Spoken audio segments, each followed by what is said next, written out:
Imagine risking your life for your country, only to have a cop pull a gun on you at a funeral. This is the story that left America speechless. The air was thick with grief. Rows of chairs lined the manicured grass, each one occupied by men and women in pressed uniforms, their shoulders squared, their expressions hardened by loss. The casket, draped in an American flag, sat at the front beneath a gray sky, a somber backdrop for a life honored in service. Sergeant Major David Coleman adjusted the sleeves of his dress uniform, his chest heavy with memories. The man they were burying today wasn't just a fellow soldier. He was a brother in arms, a friend, a man who had saved his life more than once on foreign soil. The loss cut deep.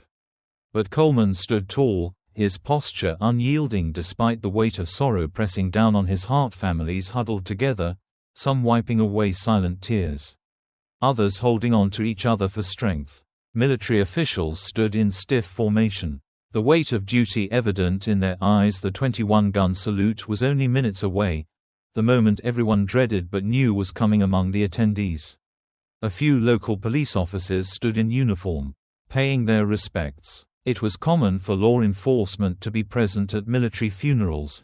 Many of them were veterans themselves, but one officer, standing slightly apart from the others, wasn't focused on the ceremony. Officer Bradley Whitaker. His gaze was locked onto Coleman, studying him with an intensity that didn't fit the setting. The subtle shift in his stance, the way his hand hovered near his belt, it all suggested something far from respect. Suspicion, mistrust, maybe even something worse.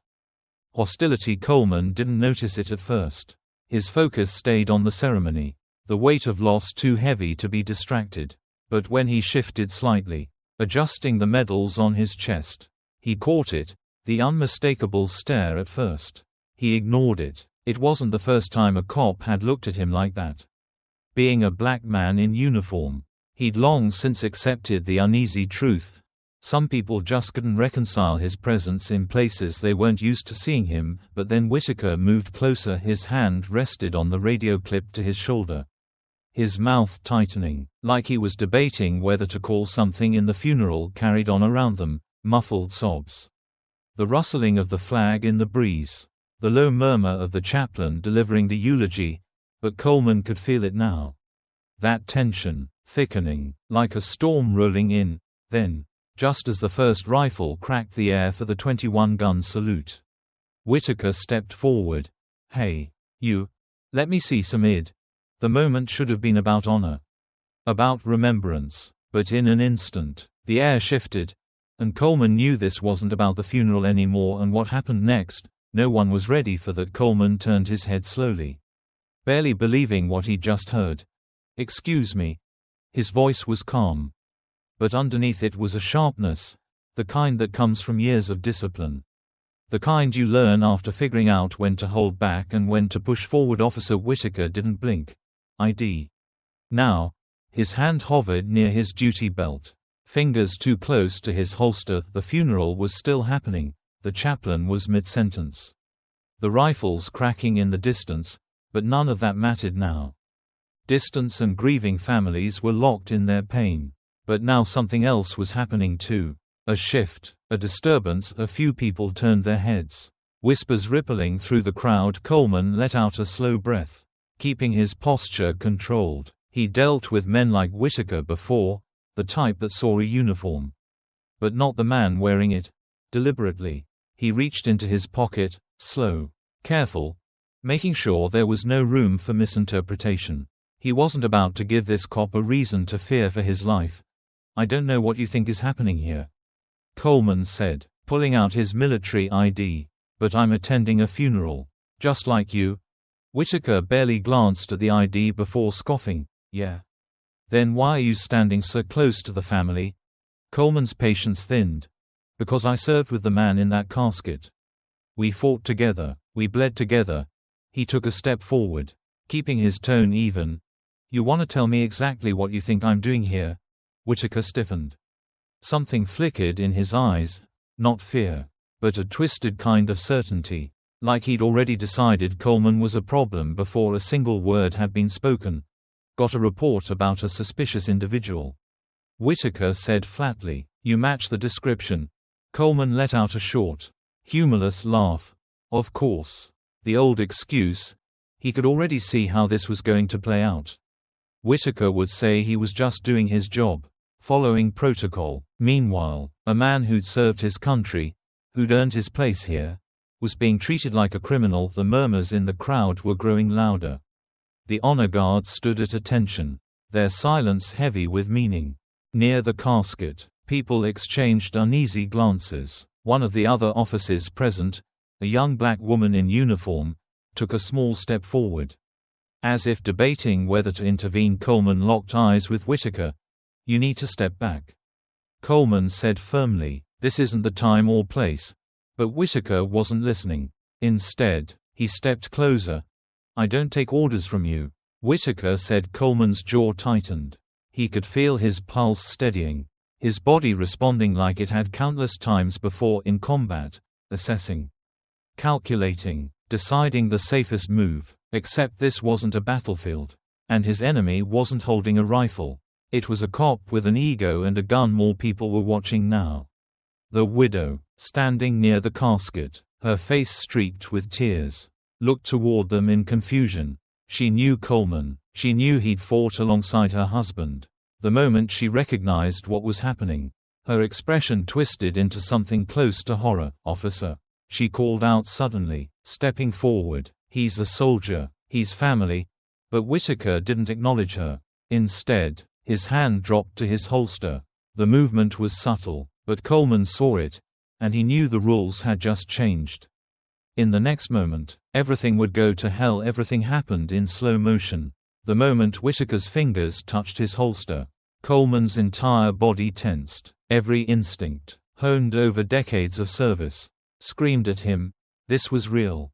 This was happening. The widow gasped. A few people stood up from their seats. Sensing the danger, the young black officer, her name tag read Officer Gaines, took another step forward, her hand hovering near her own holster. But hesitation filled the air. This was a funeral, a place of honor, of grief. No one should ever have to draw a weapon here. But Whitaker didn't care about that. With one swift motion, he pulled his gun. Gasps rippled through the crowd. Someone screamed. The chaplain's words cut off mid-sentence. The on-guard soldiers shifted their stances but held back. Torn between protocol and sheer disbelief at what they were witnessing, the barrel of Whitaker's pistol locked onto Coleman's chest. "Hands where I can see them." Whitaker barked. His voice was sharp, aggressive, the voice of a man who had been waiting for this moment.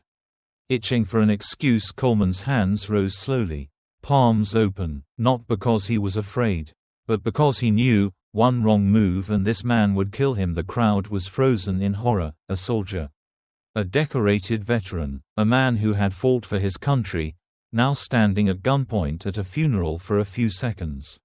No one moved. The weight of what was happening hung heavy in the air. Then Coleman spoke. "Put the gun down." "Officer."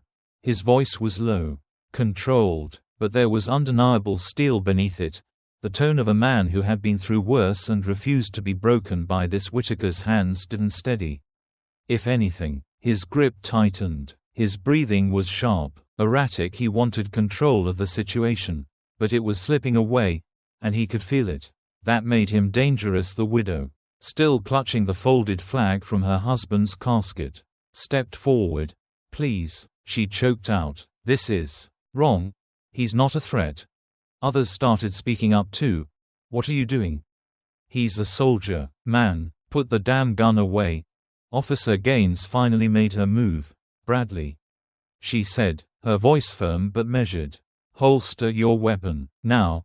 Whitaker's eyes flicked toward her, and that split second of distraction was all it took. A sharp, commanding voice cut through the chaos. "Stand down."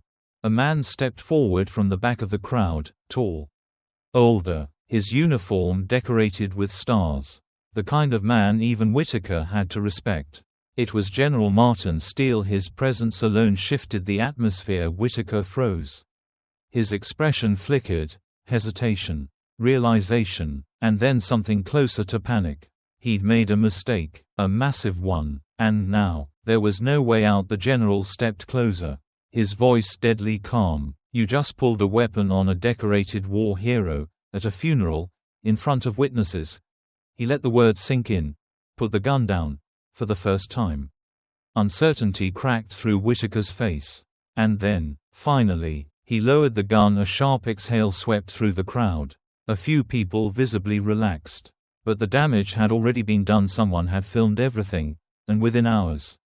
The world would see it. The silence after Whitaker lowered his gun was almost as loud as the moment he drew it for a few long seconds.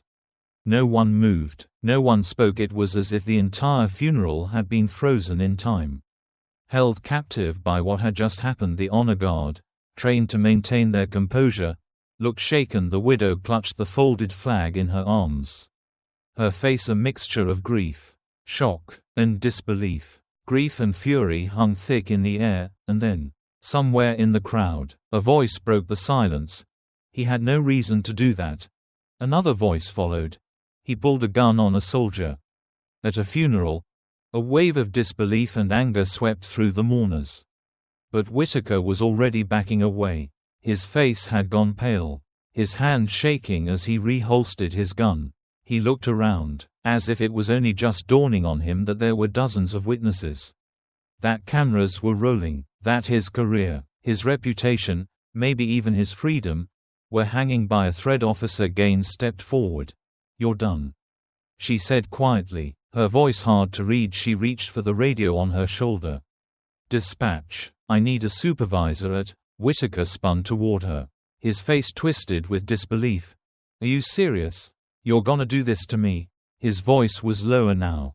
Desperate. "I was doing my job." The widow stepped forward. "Your job?" Her voice was raw, trembling with grief and rage. "You just pulled a gun on the man who fought beside my husband, the man who tried to save him." She took another step. "You ruined his funeral." "And for what?" Whitaker had no answer by now. More officers had arrived, drawn by the commotion. One of them, a sergeant, listened to a few low words from Gaines. Then stepped forward. He didn't ask any questions, he just said, "Hand over your badge and weapon." Whitaker froze for a moment, his jaw clenching tight. Then, finally, he unbuckled his belt, took off his holster, and handed it over. And just like that, it was over for now. The video hit the internet within the hour. Someone in the crowd had been live streaming the whole thing. Within minutes, the world knew. Footage was all over Twitter, Facebook, YouTube, everywhere. It spread like wildfire. A police officer pulling a gun on a decorated veteran at a funeral. It wasn't just a news story. It was a reckoning. The comments poured in. "This is what we've been saying for years. That man fought for this country. And this is how he's treated. Fire him. Charge him. Lock him up. This is why we don't trust them." Major networks picked up the story, CNN, MSNBC, even Fox News. It wasn't just an incident anymore. It was a national scandal. Then came the official response. The police department released a statement saying Whitaker had been placed on leave pending an investigation, but that wasn't enough. Not for the public. Not when there was clear, undeniable video evidence. By the end of the week, the mayor held a press conference. "We will ensure full accountability," he said. "No one is above the law." But the real moment, the one that sent shockwaves across the country, came when the district attorney announced formal charges: aggravated assault with a deadly weapon, abuse of authority, hate crime enhancements. The message was clear. This wasn't just going to be another slap on the wrist. Whitaker was going to trial, and if convicted, he wasn't walking away. The trial was inevitable, with video evidence dominating every news cycle. Public pressure mounted like never before. The district attorney had no choice but to move forward with the case. There were too many eyes watching, too many voices demanding accountability. Bradley Whitaker sat stiffly in the courtroom, his once confident posture replaced with something far less assured. The charges were serious: aggravated assault with a deadly weapon, abuse of authority, and hate crime enhancements if convicted. He wasn't just losing his badge, he was facing decades behind bars on the opposite side of the room. Sergeant Major David Coleman sat in silence. He hadn't spoken to the media much after the incident. He let the video speak for itself. But now, as he sat on the witness stand, His voice carried the weight of every veteran, every black man, every person who had ever been unjustly targeted. The prosecutor didn't hold back. Sergeant Major Coleman. Tell us exactly what happened that day. Coleman took a breath. I was attending a funeral, a soldier's funeral. A man I fought beside. His voice was steady, and in the middle of it, an officer approached me, not to pay his respects, but to question why I was there, as if I didn't belong. The courtroom was silent. The prosecutor nodded. And when you showed him your military ID, did that stop the confrontation?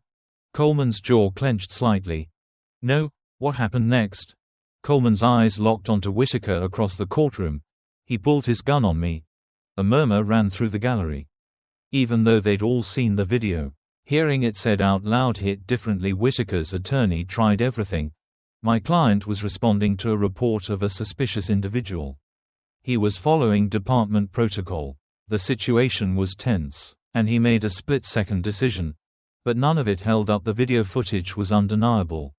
The testimonies were airtight, and when Officer Gaines took the stand, her words sealed Whitaker's fate. Fate. That man was no threat. He was a soldier attending a funeral. And my colleague escalated it for no reason. I told him to stand down. He refused. He pulled his weapon in front of grieving families. It was reckless. It was dangerous. And it was wrong. Whitaker sat motionless as the jury was sent to deliberate. They returned in less than 3 hours. Guilty on all counts. The judge didn't mince words. Officer Whitaker, your actions were an egregious abuse of power. You used your badge not to protect, but to intimidate. Your reckless behavior could have ended a man's life, at a funeral. No less. The fact that this was racially motivated makes it even more reprehensible. Whitaker stared straight ahead, emotionless, as the judge delivered the sentence. Life in prison without the possibility of parole. Gasps filled the courtroom. Some people couldn't believe it. A cop getting life. That never happened. But today, it did for Coleman. It wasn't about revenge. It wasn't even about Whitaker. It was about something bigger. For the first time, accountability had caught up with a man who thought his badge made him untouchable. When the verdict was read, the courtroom felt different. Not like a celebration. Not even relief. Just something heavy lifting. Something long overdue finally happening. Sergeant Major David Coleman didn't smile. He didn't cheer. This wasn't a victory. It was justice. A rare moment where the system did what it was supposed to do. As he walked out of the courthouse, the press swarmed. Reporters shoved microphones in his face. Cameras flashing. Voices overlapping. Sergeant Major Coleman, do you feel justice was served? What do you have to say to Officer Whitaker? What message does this send to the country? He stopped. Looked right at the cameras. I want people to remember what happened, not just to me, but to every person who's ever been judged before they were even given a chance to exist in someone else's mind. This wasn't just about me. It was about all of us. The video of that moment spread almost as fast as the original footage. People called it historic. Some called it a wake-up call. But others, they called it a warning, because if a cop could lose everything for abusing his power, what did that mean for the ones who thought they were untouchable? There were debates. Some said the sentence was too harsh. Others said it wasn't enough. But at the end of the day, one fact remained. A man who had sworn to protect and serve had done the opposite, and he paid for it. This wasn't just one case. It was a shift, a sign that things could change, if people demanded it loud enough. So the question is, what happens next? Because justice isn't just about one courtroom, one case, or one cop who got what he deserved. It's about making sure this never happens again. So if you believe in that, speak up. Hold them accountable. Demand better, because silence is what lets it happen again. And after today, there are no more excuses.